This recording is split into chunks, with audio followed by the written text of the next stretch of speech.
Com cada estiu, ha tornat a Granollers la festa dels blancs i blaus, la festa major del municipi. Les dues colles s'alternen en l'organització d'algunes nits. La del 31 d'agost, per exemple, ha correspost als blaus. Avui, dissabte, doncs organitzem per la nit del que és la nit blava.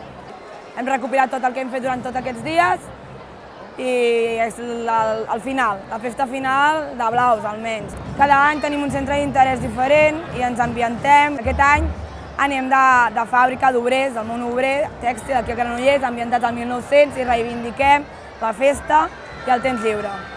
Aquest any principalment m'he estat dedicant amb una de les colles de blaus a fer la decoració que s'ha muntat a totes les barres nocturnes, que consistia en unes porteries fetes amb ferro i unes dents de serra imitant una antiga nau industrial i una xemeneia que encara no hem muntat ara, perquè estem a punt de muntar, també imitant les típiques xemeneies industrials que són molt típiques de Granollers.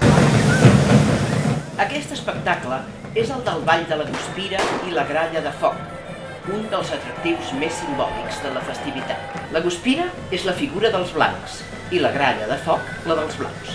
Va haver-hi un moment en la Festa Major, ja fa molts anys, molts més de 50-60, que la Festa Major tenia molt pocs actes i molt poca participació, molta gent se'n anava. Llavors va haver-hi tota una colla de, sobretot joves, que van voler-la revifar.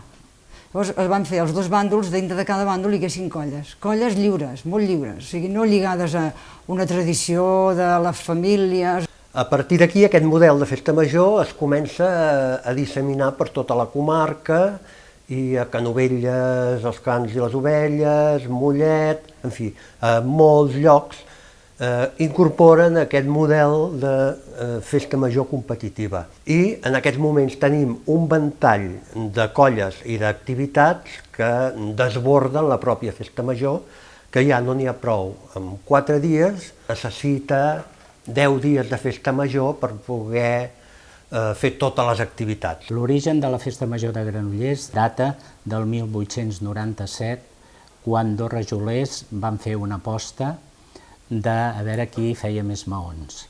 Els dos rajolers eren el Rayo i el Mainou. Cada un d'ells va agafar un color, que va ser el Rayo blanc i el Mainou blau. Desenes de persones han omplert un any més la plaça de la Porxada per contemplar la tradicional actuació.